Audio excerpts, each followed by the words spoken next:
Bing bongy bong, bing bongy bong. This is Joe, the bearded historian. He'll tell you an interesting story. Be careful of his soldiers, they can be brats. This is Angel, she's an entity. She'll cause chaos and plant her hands at you. This is Sue, she likes spirits, not the alcohol. She's the reason this channel exists. This is David, he likes fire trucks. He's here occasionally. Bing bongy bong, bing bongy bong, bing bongy bong. We preserve his story. Call me late. Ooh, I'm running late. I'm late all week. I still need to get my member video.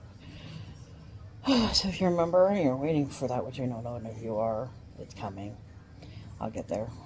It's been I wouldn't say a bad week, it's just been crazy.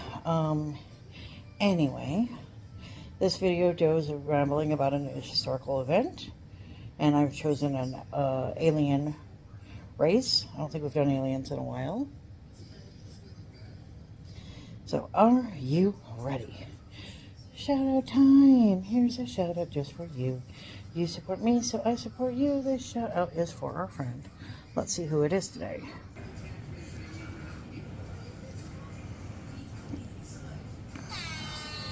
Okay. We got She Stole, we got Ogden, we got Richard, we got Multi, we got Contact, Susan, Imani, Beige, Jessica, Rock, Richard, Amanda, Kaz, Susan, Bobby, Ogden, VS, She Stole, Guru, Contact, you have eyes. Look at that. You have like 4 eyes, 5 eyes. Let's see. Leon, I think. Supercalifragilistic, Kenny and Debbie, Multi, there's Right Touch, My Linda, Lucy, let's see, who else do we got? Abundance. Looks like it's going to be Bobby. Okay, so there's Bobby. I'm not even going to try that last name, so I apologize, girl. She has games. She has cards. And hasn't done a live in a while. She had some AI. Where were they at? Maybe I'm thinking of somebody else. Anyway. Maybe I'm just imagining things. Oh, there's the AI stuff. So if you're into games, AI, check her out. Like, share, comment, hug it. Really, Mr. Historian, tell us something interesting. Well, taking a look at the calendar, looking at April the 17th. A little bit of history that was going on this day. One of the things that jumped out off the calendar at the list of items, the Bay of Pigs happened. This isn't involving bacon prices. Damn it, I wanted bacon. Chewy stuff. No, this is an event that happened in Cuba, and like everything, there's always a good backstory.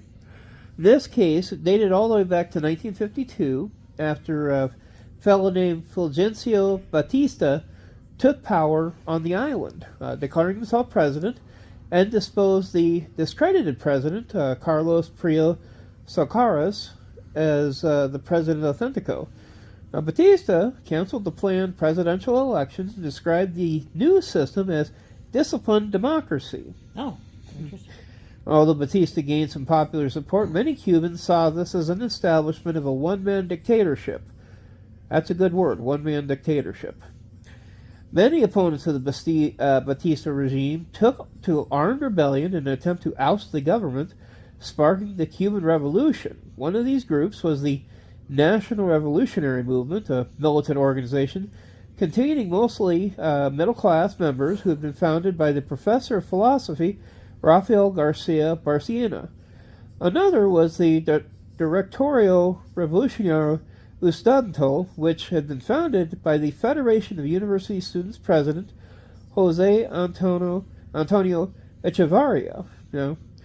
However, the best known of these anti-Batista groups was the 26th of July movement, founded by Fidel Castro.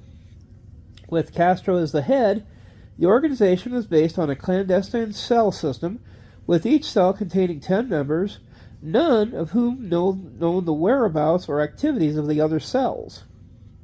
Well, between December 1956 and 1959, Castro led a guerrilla army against the forces of Batista from his base camp in the Sierra Maestra Mountains.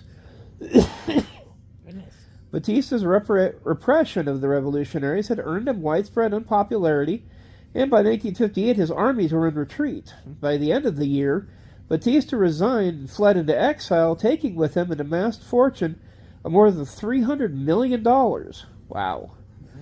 Now the presidency fell to Castro's chosen candidate, the lawyer Manuel Ureta Leo, while members of the MR-26-7 took control of most positions within the cabinet. On the 16th of February, Castro took the role of prime minister and, like his predecessor, dismissed the need for elections. Castro said the revolution had created a direct democracy in which people and the government had a close bond. In contrast, critics condemned this new regime as undemocratic. Well, there's no elections. No wonder it's not democratic. I think he needs to look up the definition of democratic. Yeah. Even I know that one. It's like the famous phrase about East Europe. Any place that's a democratic republic is not. But yeah, the critics condemned this new regime. The U.S. Secretary of State Christian Herter announced that Cuba was adopting the Soviet model of communist rule with a one-party state, government control of trade unions, suppression of civil liberties, and the absence of the freedom of speech and press. Yeah, it sounds just like the Soviet Union. Nah. Now, after the success of the revolution, a popular uproar across Cuba demanded that those figures who had been complacent in the widespread torture and killing of civilians be brought to justice. Although he remained a moderating force and tried to prevent the mass reprisal killings of Bastianos advocated by many Cubans, Castro helped set up the trials of many figures involved in the old regime across the country, resulting in hundreds of executions. Critics, in particular from the U.S. press, argued that many of these did not meet the standards of a fair trial and condemned Cuba's new government as being more interested in vengeance than in justice. Castro retaliated strongly against such accusations, proclaiming that revolutionary justice is not based on legal precepts, but on moral conviction. Sounds kind of like the Democrats. Anyway, in a show of support for this revolutionary justice, he organized the first Havana trial to take place before a mass audience of 17,000 at the Sports Palace Stadium. When a group of 19 pilots accused of bombing a village was found not guilty, Castro ordered a retrial where they were found guilty and each sentenced to 30 years in prison. It's a circus show. Basically, let's haul you out in front of 17,000 people and try to get you innocent. Not going to happen. Well, it sounds like they're trying to recreate gladiators without the fights. Pretty much. Well, in early January 1959, Fidel Castro appointed various economists such as Felipe Pazos, Rufio Lopez Fresconet, Ernesto Betancourt, Faustino Perez, and Manuel Rey Rivero, and by June of 1959, these appointed economists would begin to express disillusionment with Castro's proposed economic policies. In early 1959, Cuban government began agrarian reforms which redistributed the ownership of Cuba's land. Expropriated lands would be put into state ownership, and the newly formed Instituto de la Reforma Agraria was to oversee expropriations and be headed by Fidel Castro. I'm going to give you a little land, I'm going to give you a little land, I'm going to give you a little land. By the way, whose land was this originally? Nobody's We land. don't care. We took it. And there was growing in the Camagüey province opposition to the Cuban government due to the resistance of conservative farmers to the agrarian reforms and the distaste for Raul Castro and Che Guevara's promotion of communist ideals in the local government and military. The anti-communist opposition within the Cuban government assumed that Fidel Castro was unaware of the growing communist influence because of Fidel Castro's frequent public disavowals of communism. I am not communist. I don't like the communists, but they got some good ideas. Well, 17th of July, 1959, Conrado Becer, the sugar workers' leader, demanded Cuban President Nicaragüa's resignation. Castro himself resigned as prime minister in protest, but later that day appeared on television to deliver a lengthy denouncement of Ureta, claiming that Ureta complicated government and that his fevered anti-communism was having a detrimental effect. Castro's sentiments received widespread support as organized crowds surrounded the presidential palace demanding Ureta's resignation, which was duly received. On the 23rd of July, Castro resumed his position as premier and appointed loyalist Osvaldo Doctorow as the new president. Well, on the 20th of October, 1959, Cuban Army commander and veteran of the Cuban Revolution, Huber Matos, resigned and accused Castro of burying the revolution. 15 of Matos' officers resigned with him. Immediately after the resignation, Castro accused Matos of disloyalty and sent Camilo Cienfuegos to arrest Matos and his accompanying officers. Matos and the officers were taken to Havana and imprisoned in La Cabana. Cuban communists later claimed Matos was helping plan a counter-revolution organized by the American CIA and other Castro opponents, an operation that was later known as the Bay of Pigs invasion. Now, the scandal is noted for its occurrence alongside a greater trend of removals of Castro's former collaborators in the revolution, marking a turning point where Castro was beginning to exert more personal control over the new government of Cuba. Matos' arresting officer and former collaborator of Castro, Camilo Cienfuegos, would soon die in a mysterious plane crash shortly after the incident. Again, people dying. Normal. Not very suspicious there. Normal. What are you talking about? Very normal. Shortly after Matos' arrest, Prime Minister and Che Guevara made a speech to members of the INRA that Cuba would continue to turn in a socialist direction. Manuel Airteam viewed the arrest of Matos an affirmation of socialism in Cuba as precedent for him to resign. On the 7th of November, his resignation letter from INRA and the Revolutionary Army was published on the front page of Avad's newspaper, one of the last newspapers not controlled by the government.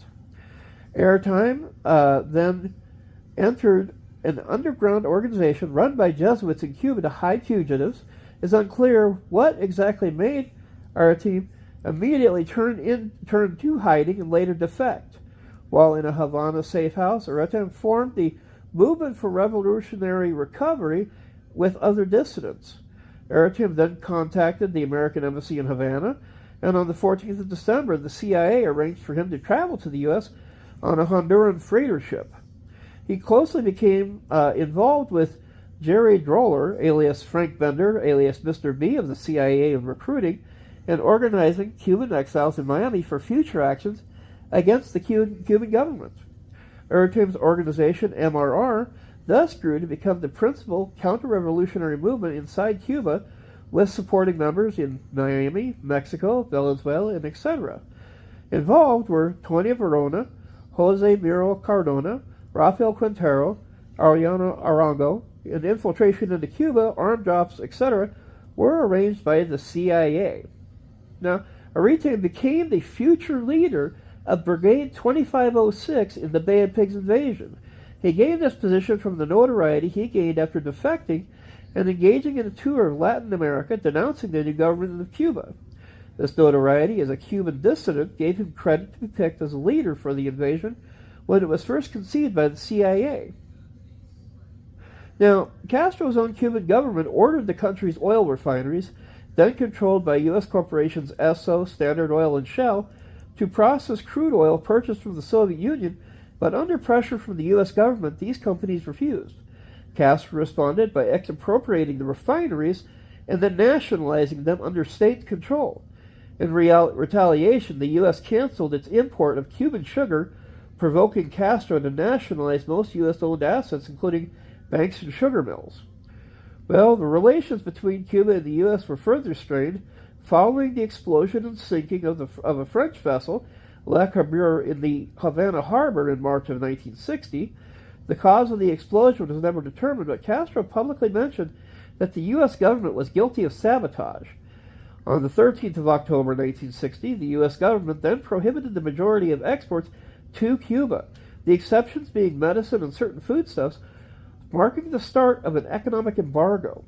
In retaliation, the Cuban National Institute for Agrarian Reform took control of 383 private-run businesses on the 14th of October, and on the 25th, a further 166 U.S. companies operating in Cuba had their premises seized and nationalized, including Coca-Cola and Sears Roebuck. On the 16th of December, the U.S. ended its import quota of Cuban sugar. Says, well, fine. No sugar from you. No sugar. The U.S. government was becoming increasingly critical of Castro's revolutionary government, and an August 1960 meeting of the Organization of American States held in Costa Rica, the U.S. Secretary of State, Christian Herter, publicly proclaimed that Castro's administration was following faithfully the Bolshevik pattern by instituting a single-party political system, taking government control of trade unions, suppressing civil liberties, and removing both the freedom of speech and freedom of the press. We don't need those, do we? Well, you know, they Also, might. is this why I point out that Bolshevik sounds like bullshit? Pretty close. Bolshevik? Oh, that was a close one.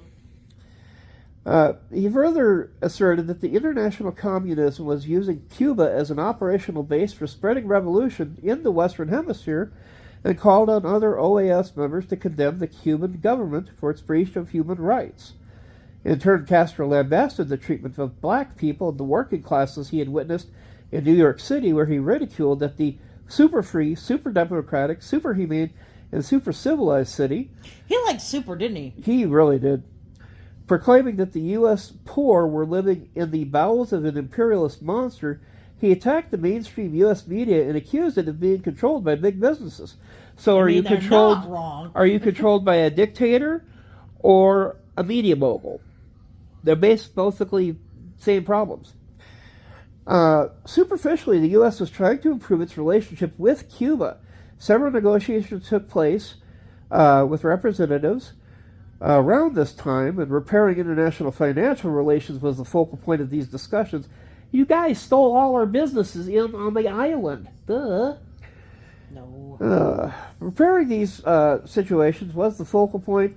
Political relations were another hot topic at these conferences. The U.S. stated they would not interfere with Cuba's domestic affairs, but that the island should limit its ties with the Soviet Union. Don't play with the bad guys. I like to play with the bad guys. Oh, yes. Tensions percolated when the CIA began to act on its desires to snuff out Castro. Efforts to assassinate Castro officially commenced in 1960, though the U.S. public did not become aware of them until 1975, when the Senate Church Committee, set up to investigate CIA abuses, released a report entitled Alleged Assassination Plots Involving Foreign Leaders. Some methods that the CIA undertook to assassinate were creative. For example, poison pills, an exploding seashell, and a planned gift of a diving suit contaminated with toxins. More traditional ways of assassinating Castro were also planned, such as elimination of the high-powered rifle with telescopic sights. Hey, there he is! Now, in August of 1960, the CIA contacted the Cosa Nostra in Chicago with the intent to draft simultaneous assassinations of Fidel, Raul Castro, and Che Guevara. In exchange, if the operation was a success and the pro-U.S. government was restored to Cuba, the CIA agreed that the mafia would get their monopoly on gaming, prostitution, and drugs. In 1963, at the same time the Kennedy administration initiated secret peace overtures to Castro, Cuban revolutionary and undercover CIA agent Rolando Cubella was tasked with killing Castro by CIA official Desmond Fitzgerald, who portrayed himself as a personal representative of Robert F. Kennedy. Now, the U.S. initially recognized Castro's government after the Cuban Revolution ousted Batista, but the relationship quickly soured as Castro repeatedly condemned the U.S. in his speeches for its misdeeds in Cuba over the past 60 years. Let's keep digging up the past, kids. Great. Many U.S. officials began to view Castro as a threat to the national security as he legalized the Communist Party, nationalized property owned by the U.S. citizens, totaling $1.5 billion, and then strengthened the ties with the Soviet Union. By early 1960, President Eisenhower began contemplating ways to remove Castro and hoped he might be replaced by a Cuban government in exile, though none existed at the time. In accordance with this goal, he approved Richard Vassell's plan, which included training the paramilitary force which would later be used in the Bay of Pigs invasion. Now, Cuba became a focal point in the 1960 presidential election, with both candidates promising to get tough with the communists. Kennedy, in particular, attacked Nixon and the Eisenhower administration for allowing communism to flourish so close to the U.S. In response, Nixon revealed plans for an embargo against Cuba, but the Democrats criticized it as ineffective. Ultimately, Nixon would lose the election, convinced that Cuba had brought him down, and Kennedy inherited a thorny issue near the height of its prominence. Now, despite the focus on Cuba in the elections and the deteriorating relationship, which was exacerbated by Castro accusing most of the U.S. State Department personnel in Havana of being spies and subsequently ordering them to leave the country, to which Eisenhower responded by withdrawing the recognition of Castro's government, Kennedy hesitated to commit to the CIA's plans. Under Dole's and Bissell's insistence of the increasingly urgent need to do something with his troops being trained in Guatemala, Kennedy eventually agreed, although to avoid the appearance of an American involvement, he requested the operation be moved from the city of Trinidad, Cuba, to a less conspicuous location. Thus, the final plan for the invasion of the Bay of Pigs.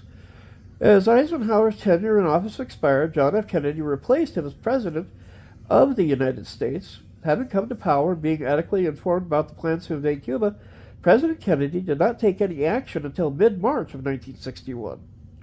His immediate actions concerning the invasion could be traced to the 11th and 15th days of March and were directly connected to the consideration of the best possible invasion strategy.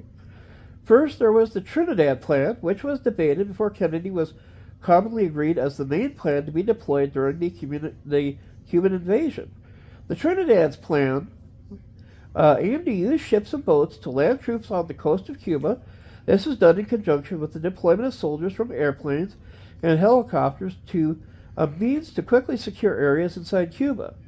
The support from the sea and air was planned to start simultaneously with the military landing deployment and not before them. In addition, the Trinidad also considered a preemptive attack on Castro's airfields in the days leading up to the main operation, which was termed the pre-day strikes.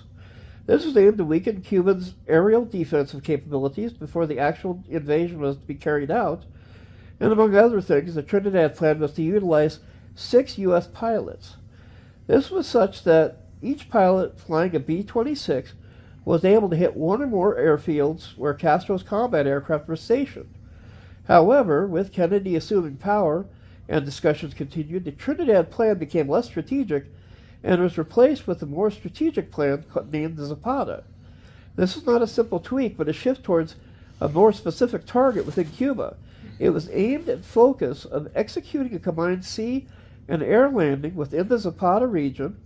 The Zapata plan was anticipated with the immediate use of B-26 aircraft, which would be brought in and operated from a temporary airstrip at Playa Girón as soon as the troops landed.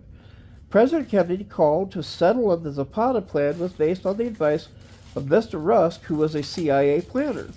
Kennedy and the CIA viewed Zapata as a more immediate air support and would ensure protection of the invaders from Castro's counterattacks, and more importantly, as cover to maintain the secrecy of the U.S. involvement in the outside world.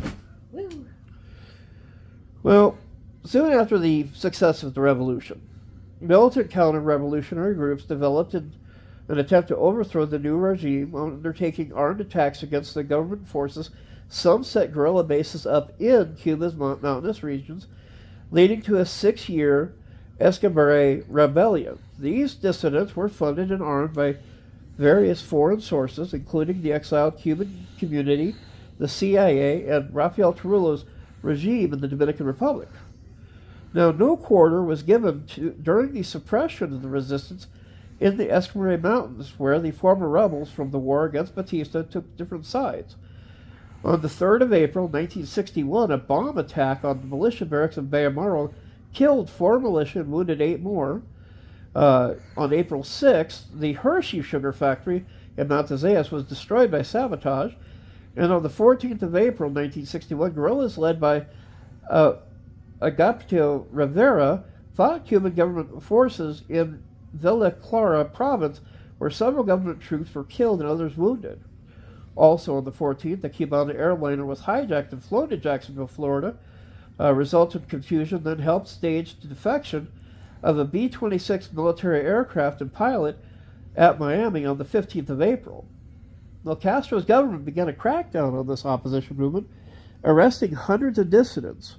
Though it rejected the physical torture Batista's regime had used, Castro's government sanctioned psychological torture, subjecting some prisoners to a solitary confinement, rough treatment, hunger, and threatening behavior. Sounds an awful lot like what Batista was already doing. After conservative editors and journalists began expressing hostility towards the government following his leftward turn, the pro-Castro Printers Trade Union began to harass and disrupt editorial staff actions.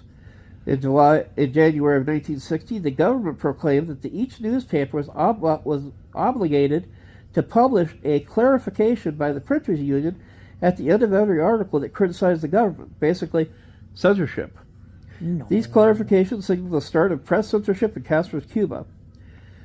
On the 11th of March, 1961, Jesus Correas Zayas and American William Alexander Morgan, a former Castro ally, were executed after a trial.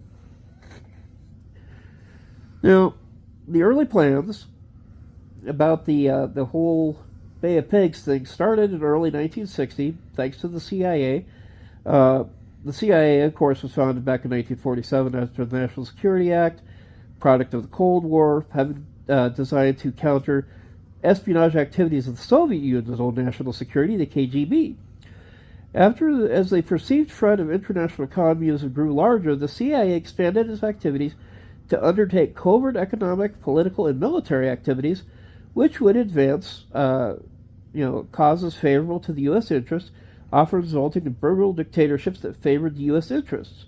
CIA Director Alan Dulles was responsible for overseeing covert operations across the world, and although widely considered an ineffectual administrator, he was popular among his employees, who he had protected from accusations of McCarthyism. For those who don't remember McCarthyism, everybody was labeled a communist, or most people. Recognizing that Castro and his government were becoming increasingly hostile and openly opposed the U.S., Eisenhower directed the CIA to begin preparations to invade Cuba and overthrow this regime. Richard M. Bessel was charged with overseeing the plans of the Bay of Pigs invasion, and he assembled agents to aid him in the plot, many who had worked in the 1954 Guatemalan coup 6 years prior. These included David Phillips, Gary Joller, and E. Howard Hunt. Now, Bessel placed Joller in charge of liaison with anti-Castro segments in the Cuban-American community living in the U.S. and asked Hunt to fashion a government in exile which the CIA would effectively control. Hunt proceeded to travel to Havana, where he spoke with Cubans in various backgrounds and discovered a brothel through the Mercedes-Benz agency. Well then. Returning to the U.S., he informed the Cuban Americans who he had been liaising with that they would have more of a base of operations from Florida to Mexico City because the State Department refused to permit the training of a militia on U.S. soil. Although unhappy with the news, they conceded to the order. Now, Eisenhower was with meetings with the President-elect Kennedy at the White House on the 6th of December 1960 and the 19th of January 1961. In one conversation, Eisenhower stated that since March 1960, the U.S. government had trained in small units, but we had done nothing else. Some hundreds of refugees in Guatemala, a few in Panama, and a few in Florida. However, Eisenhower also expressed the disapproval of the ideas of Batista returning to power and was waiting for the exiles to agree on a leader who would oppose both Castro and Batista. Well, the CIA put forward their plan with the overthrow of Castro's administration to the U.S. National Security Council, where Eisenhower led his support, approving a budget of $13 million to the CIA to explore options on how to remove Castro from power. First stated objective for the plan was to bring about a replacement of the Castro regime with one more devoted to the true interests of the Cuban people and more acceptable to the U.S. in such a manner to avoid any appearance of U.S. intervention. We did not have our hands in the cookie jar. But four major forms of action were to be taken to aid anti-communist opposition in Cuba at the time. These included providing a powerful propaganda offensive against the regime, perfecting a covert intelligence network within Cuba, developing of paramilitary forces outside of Cuba, and acquiring the necessary logistical support to convert to covert military operations on the island. At this stage, however, it was still not clear that the invasion would even take place. Contrary to popular belief, however, documents obtained from the Eisenhower Library revealed that Eisenhower had not ordered or even approved plans for an amphibious assault on Cuba. Now, by the 31st of October 1960, most guerrilla infiltrations and supply drops directed by the CIA into Cuba had failed, and developed with further guerrilla strategies were replaced by plans to mount an initial amphibious assault with a minimum of 1,500 men. The election of JFK as U.S. President sped up the preparations for the invasion. Kennedy had specifically denied any support for Batista's supporters. Batista, to his credit, murdered 20,000 Cubans in 7 years. Well then. Yeah, this is where we were backing both sides of the bad horse.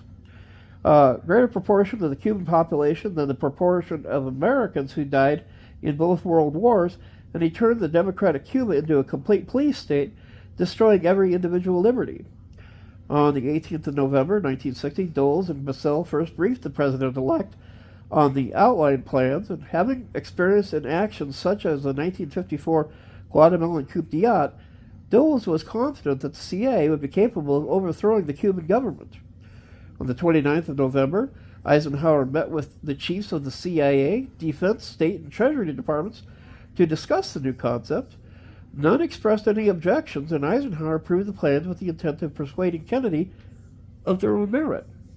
On the 8th of December, 1960, Bissell presented the outlined plans to a special group while declining to commit details of written records. Further development of the plans continued, and on the 4th of January 1961, they consisted of an intention to establish a lodgment of 750 men at an undisclosed site in Cuba, supported by a considerable air power. Now, again, in 1960, the presidential election, both main candidates, Nixon of the Republicans, Kennedy of the Democratic Party, campaigned on the issue of Cuba, with both candidates taking a hardline stance. Nixon, who was vice president, insisted that Kennedy should not be informed of the military plans, to which Dole conceded. To Nixon's chagrin, the Kennedy campaign released a scathing statement on Eisenhower's administration's Cuban policy on the 20th of October, 1960, which said, "We must attempt to strengthen the non-Batista democratic anti-Castro forces who offer eventual hope of overthrowing Castro, claiming that thus far these fighters for freedom have virtually no support from our government." At the last election debate the next day, Nixon called Kennedy's proposed course of action dangerously irresponsible, and even lectured Kennedy on international law, in fact denigrating the policy Kennedy favored. Well, on the 28th of January, Kennedy was briefed, together with all the major departments, the latest plan, codenamed Operation Pluto, which involved 1,000 men landed in a shipborne invasion of Trinidad, or Cuba, about 270 kilometers southeast of Havana, in the foothills of the Escambray Mountains in Sancti Spiritus province. Kennedy authorized the active departments to continue and report progress.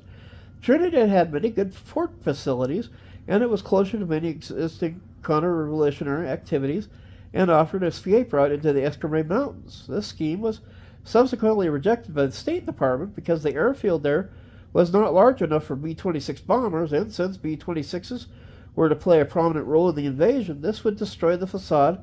The invasion was just an uprising with no American involvement. Secretary of State Dean Rusk raised some eyebrows by contemplating dropping in a bulldozer and extending the airfield. Why not? We did that in World War II.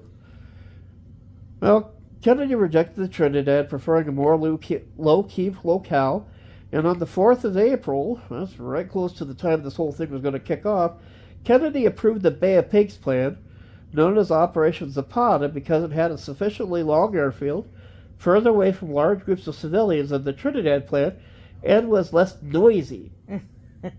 Heaven forbid. Militarily, this would make the denial of U.S. direct involvement more plausible. The invasion landing area was changed to the beaches bordering Bahia de Cochinos, or Bay of Pigs, in La Villas province, 150 kilometers south of Havana, and east of the Zapata Peninsula. The landings were to take place at Playa Giron, codenamed Blue Beach, and Playa Larga, codenamed Red Beach, and Cala Buenta Inlet, codenamed Green Beach. The top aides to Kennedy, such as Rusk and both Joint Chiefs of Staff, later said that they had hesitations about the plans but muted their thoughts. Some leaders blamed these problems on Cold War mindset or the determination of the Kennedy brothers to oust Castro and fulfill campaign promises. Military advisors were skeptical of the potential for successes as well. Despite these hesitations, Kennedy still ordered the attacks to take place. In March of 1961, the CIA helped Cuban exiles in Miami to create the Cuban Revolutionary Council, chaired by Jose Muro Cardona. Revolutionary Council. Former Prime Minister of Cuba, Muro became the de facto leader-in-waiting of the intended post-invasion Cuban government. Well, back in April of 1960, the CIA began to recruit anti-Castro Cuban exiles in the Miami area, and until July of 1960, assessment and training was carried out on Osepa Island at various other facilities in South Florida, like Homestead Air Force Base. Specialist guerrilla training took place at Fort Gillick and Fort Clayton in Panama. The force that became Brigade 2506 started with 28 men who initially were told that their training was being paid for by an anonymous Cuban millionaire emigre, but the recruits soon guessed who was paying the bills, calling their supposed anonymous benefactor Uncle Sam, and the pretense was dropped. The overall leader was Dr. Manuel Aretin, who was the military leader, was Jose Pepe Perez San Roman, a former Cuban army officer imprisoned under both Batista and Castro. Well then. For the increasing number of recruits, infantry training was carried out at a CIA-run base codenamed JM Tracks. The base was on the Pacific coast of Guatemala, between Cuatro Rango and Rodrigo, in the Helveta coffee plantation. The exiled group named themselves Brigade 2506. In summer of 1960, an airfield was constructed near Guatemala. Gunnery and flight training of Brigade's 2506 air crews was carried out by personnel from the Alabama Air National Guard under General Reed Doster, using at least 6 Douglas B-26 Invaders in the markings of the Guatemalan Air Force. An additional 26 B-26s were obtained from the U.S. military stocks, sanitized at Field 3 to obscure their origins, and about 20 of them were converted for offensive operations by the removal of defensive armament, standardization of the 8-gun nose, addition of the underwing drop tanks, and rocket racks. Parachute training at a base nicknamed Garapatango near Quetzaltenango, Guatemala. Training for boat handling and amphibious landings took place in Huescas Island in Puerto Rico. Tank training for the brigade were M41 Walker Bulldog tanks took place at Fort Knox, Kentucky, and Fort Benning, Georgia. Underwater demolition and infiltration training took place at Belle Chase near New Orleans. And to create a navy, the CIA purchased 5 cargo ships from the Cuban-owned Miami-based Garcia Line, thereby giving plausible deniability to the State Department had insisted no U.S. ships could be involved in the invasion. The first 4 of the 5 ships, namely the Atlantico, the Caribe, the Houston, and the Rio Escondido, were to carry enough supplies and weapons to last 30 days, while the Lake Charles had 15 days of supplies and is intended to land the provisional government at Cuba. The ships were loaded with supplies at New Orleans and sailed to Puerto Caraveras, Nicaragua.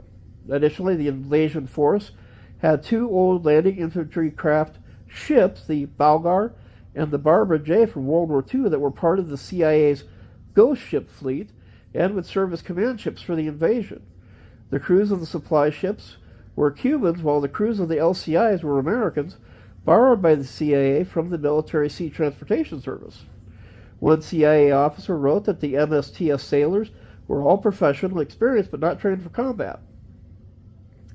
In November of 1960, the Rajuelo recruits took place in a quelling of officers' rebellions in Guatemala.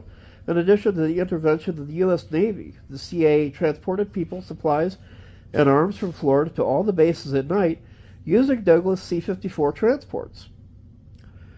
On the 9th of April, 1961, Brigade 2506 personnel ships and aircrafts started transferring from Guatemala to Puerto Calaveras.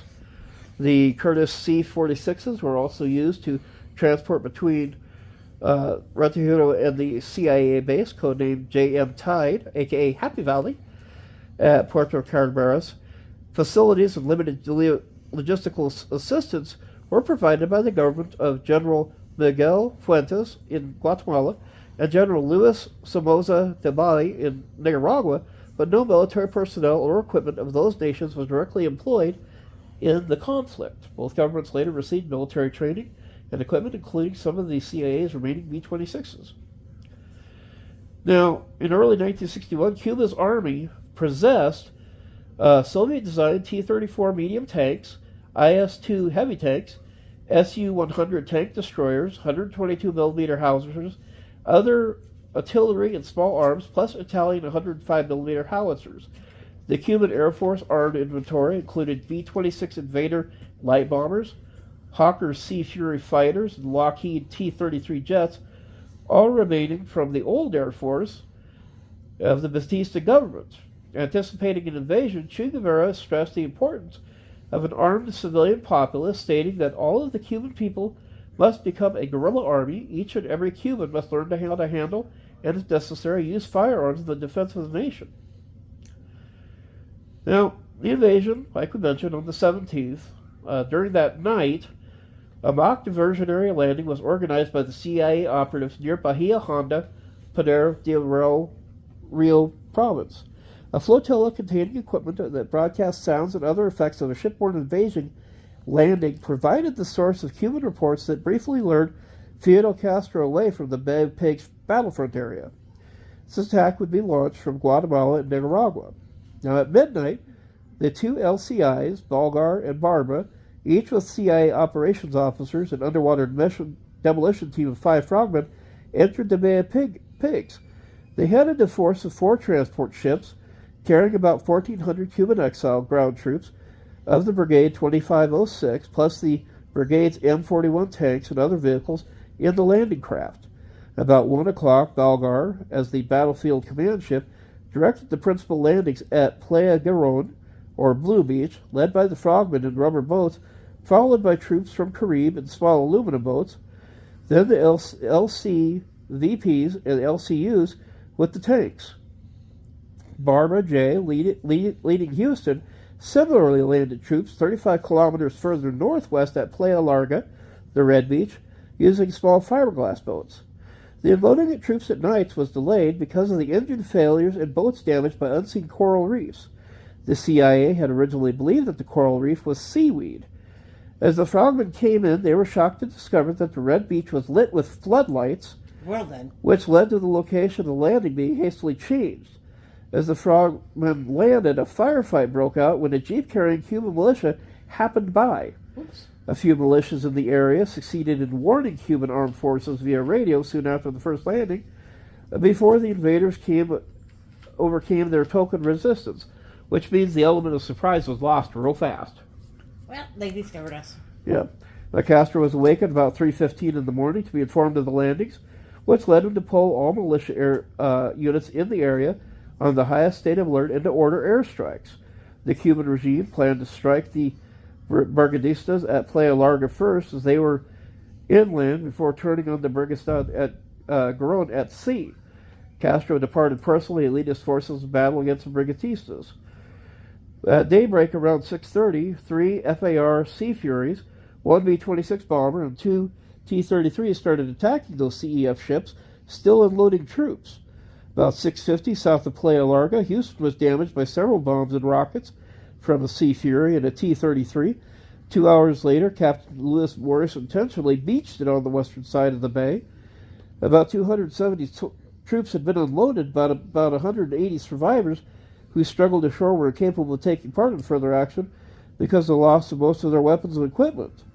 The loss of the Houston was a great blow to the Brigadistas, as the ship was carrying much of the medical supplies, which meant that the wounded had to make do with inadequate medical care. Over there.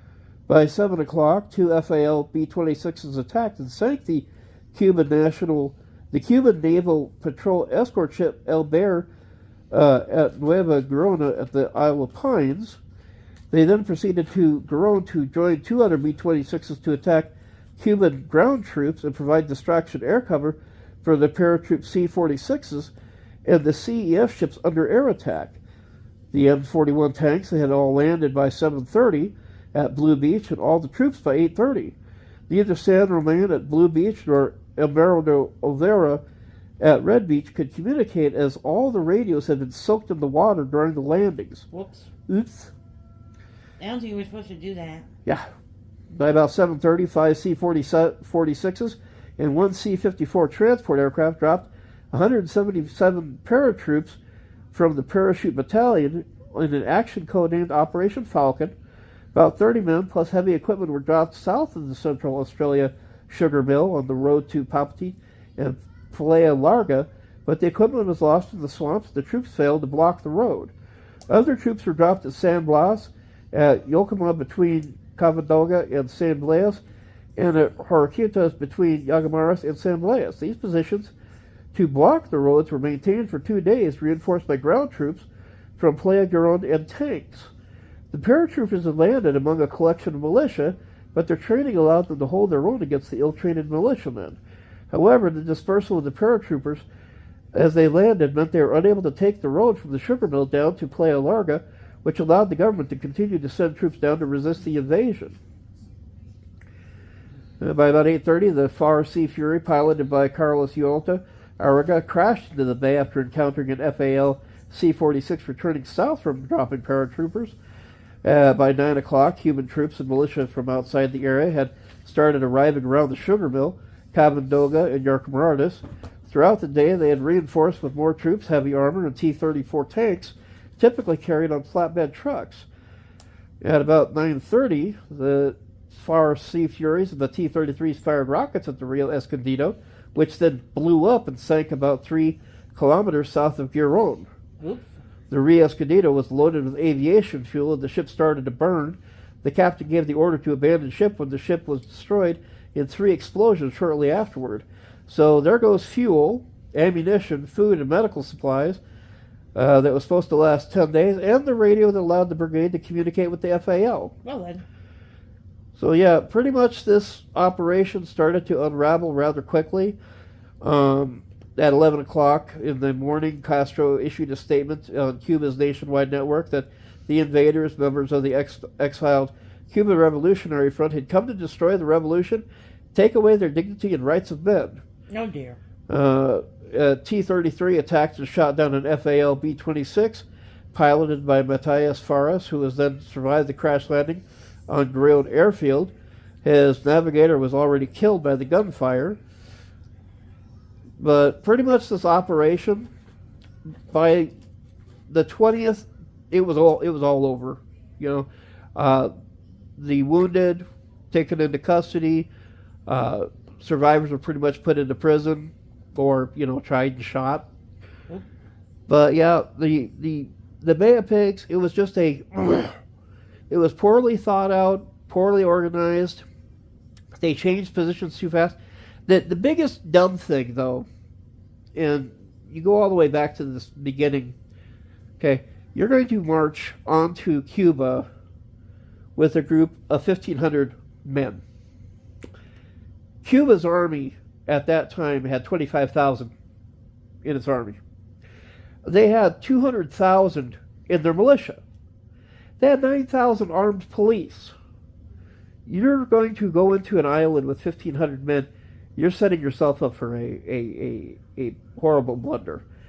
To be honest, I think that they should have waited longer until they could have had a bigger army.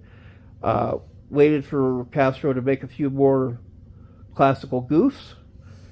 But yeah, this was just a case of, Kennedy tried to do something too fast to fulfill a promise, and he wound up having egg on his face. But this has been the Bearded Historian. We'll see you folks next week, and have a good night. You'll get egg on your face.